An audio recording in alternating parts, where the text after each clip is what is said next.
Good afternoon mga ka-guys, good afternoon mga kasari. Oras is nasa 2:30 na po ng hapon and today is Saturday. Happy birthday muna kay Nanay Karing, aming nag-iisang Nanay Karing. Happy birthday. See you mamaya.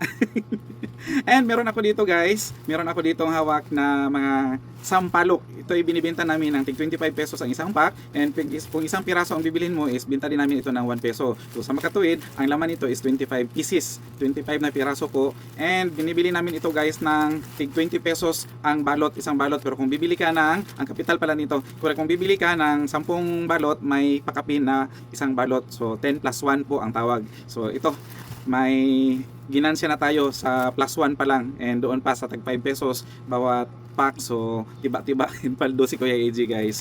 May magsabi na naman na grabe tayo magpatubo. Natural lang yan guys, and normal po ang ganung klase yung patubo na 5 pesos per pack. So wala tayong issue dyan. And hindi ito ang topic ni Kuya AJ guys ha. Bitawan ko muna yan, isabit ko muna. So ayun, ang topic natin for this afternoon is napag-isip-isip lang ni Kuya AJ na magandang i-share ito lang, lalong-lalo sa ating mga kasari natin na nanonood kay Kuya AJ. Ito isang guys, ito isang babala, and karapat dapat pong i-share dahil may kabuluhan. 7 days na walang upload si Kuya AJ sa ating YouTube channel, and na-miss ko kayong mga YouTube followers ko, mga YouTube subscriber ni Kuya AJ. And ito na naman si Kuya AJ guys, pasensya na po dahil na-busy si Kuya AJ, and gusto ko kasi na mag-share sa inyo ng may kabuluhan. So today, gusto kong i-share sa inyo, wag na tayo magpatumpik-tumpik pa. Alam natin, and kahit saan tayo pumunta, may nakikita tayo na nagtatayo ng negosyo, kung hindi man siya sari-sari store, kung ano-anong klaseng negosyo na lang. And ang trending ngayon is mga pickleball na mga court. So kahit saan ka magpunta, kahit saang lugar nationwide, may mga nagtatayo ng pickleball na mga court, and for rent po yan siya ng per hour. So nauuso yan. Hindi lang magawa ni Kuya AJ na maglaro ng pickleball dahil sobrang busy sobrang busy at hindi tayo marunong. Anyway, lahat naman ng mga ganyan, lahat ng sports pwedeng pag-aralan, pwede nating gawing pang pastime or pang leisure time.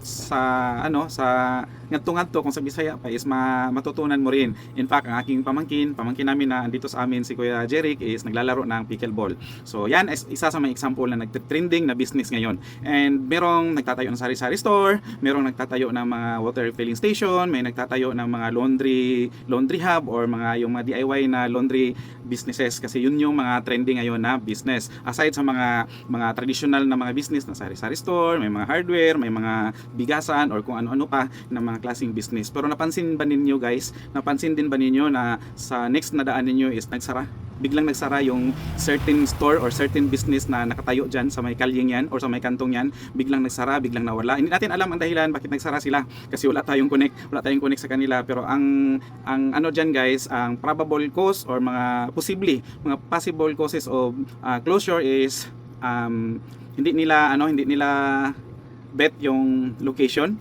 or hindi sila na-approve or hindi na-approve sa Business Bureau yung kanilang application for business permit.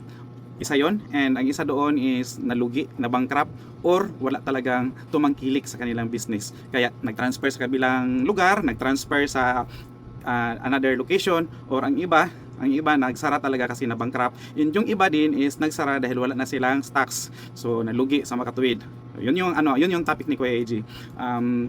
Tayo na may mga sari-sari store, existing sari-sari store, maganda ang takbo ng sari-sari store, minsan matumal, minsan paldo, and still matumal man or paldo, hindi araw-araw piyesta, pero still nakatayo pa rin and tuloy pa rin ang pagninegosyo, tuloy pa rin ang pagtitindahan. So shout out sa ating mga kasari dyan na 7 years, 10 years, 15 years, 20 years, and 25 years na nakatayo and nagtitinda pa rin hanggang ngayon, dahil nalagpasan ninyo guys, o nakayanan ninyo lahat ng mga trials, lahat ng mga pinagdaanan natin, kahit na minsan isang buong linggo matumal talaga, pero still andito pa rin tayo, nakatayo and nagtitinda pa rin sa kanya-kanya nating mga kinatatayuan na ating mga businesses. So shout out sa inyo.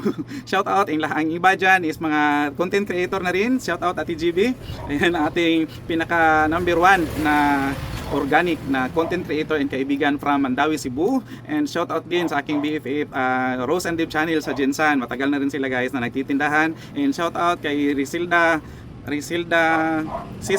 Lastimoso nasa Dumaguete. And shout out din sa ating mga kaibigan sina Riestor sa Panabo, and si Chi Kabahog Chin sa Tagum, and shout out din kay Joylyn Carillo sa Davao City, and lahat ng mga kasari na mga kaibigan ni Kuya AJ, and lahat ng mga hindi nakapag-comment pero nanonood, and silent viewers ni Kuya AJ. Shout out sa ating lahat, lalong-lalo na yung taga Davao City, Mindanao, and sa buong Pilipinas. And sa mga OFW natin na mga nanonood din na may balak mag-sari-sari store and mag for good na pag-uwi nila dito sa Pilipinas. Shout out sa ating lahat. And balik tayo mga ka-guys and mga kasari, naputo lang dahil may namili. Kahit ano guys, kahit walang klase, and Sabado ngayon, medyo matumal ang oras na to, pero may namimili pa rin kahit papaano. And tuloy tayo, kaya maswerte tayo na until now is nagtitinda pa rin tayo and patuloy sa paglago ang ating mga tindahan and anumang business meron kayo, dahil nga nalagpasan na natin yung mga pagsubok na minsan parang kung iisipin natin parang hindi na tayo makabangon. Pero still, thanks God, and andito pa rin tayo. Katulad ng sabi ni Kuya AJ, may mga negosyo tayo nadadaanan na nag-close na and nag-transfer yung iba. So far dito sa aming lugar, merong sa mga hindi pa nakakaalam, may business si Kuya AJ na tubigan, water refilling station, and nag-start kami last 2022 or ganon, mga 2021, 22, basta hindi na maalala ni Kuya AJ. Na-assume ko lang yun, and so far so good. Maraming pagsubok, maraming sakit sa ulo, maraming mga pinagdadaanan pero lumalaban. Ayan. So mula pag start namin is dito lang sa area namin, dito sa barangay namin is marami ding mga kakompetensya, mga water refilling station, and so far nakapag close na ang iba, siguro mga 1, 2, 3, 4, 5 or 6 water station na po ang nag-close. Ang iba ka-open pa lang, hindi pa nakapag-operate ng isang taon, nag-close agad. And yung iba nakapag-operate ng isang taon, nag-close agad. Pero yung iba guys, matagal na, mas nauna pa sa akin, and nag-close na din. So nasa 6 or 7 water stations na po ang nag-close dito sa barangay namin. And so far, ang naiwan dito is 1, 2, 3, 4, 5, nasa 5 ata. So maraming water stations dito. Marami kami kakompetensya and maraming nagsipagtayuan, pero so far sabi ng NKJ, ulitin ko, nasa 5 or 7 stations na po ang nakapag-close. Hindi natin alam ang ibang dahilan, pero ang iba is hindi na nila kayang i-manage. Sobrang mahal ng tubig, sobrang mahal ng kuryente, may pasahuran ka pang tao. Yun ang medyo mahirap kung hindi mo kayang ma-manage and ma-mismanage mo at hindi mo masyadong maalagaan, talagang magko-close ka. So yun yung isa sa pinaka gustong i-share ni Kuya AJ sa inyo today, this afternoon.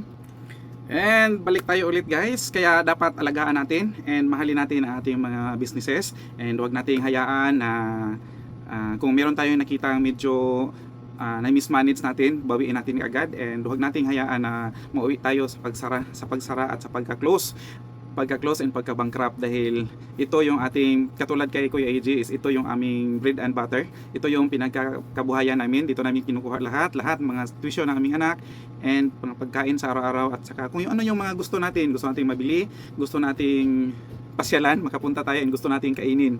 Yun yung pinaka basic. Huwag na nating pangarapin na magiging milyonaryo tayo sa ating business. Ang importante, mabuhay tayo and maibigay natin kung ano yung mga pangangailangan ng ating mga anak and ano yung mga pangangailangan natin sa ating pamilya. Yun na lang muna ang share ni Kuya AJ today guys. Hanggang dito na lang, and God bless sa ating lahat. Bye bye mga kasari, and sana patuloy pa tayo sa paglago sa ating mga negosyo.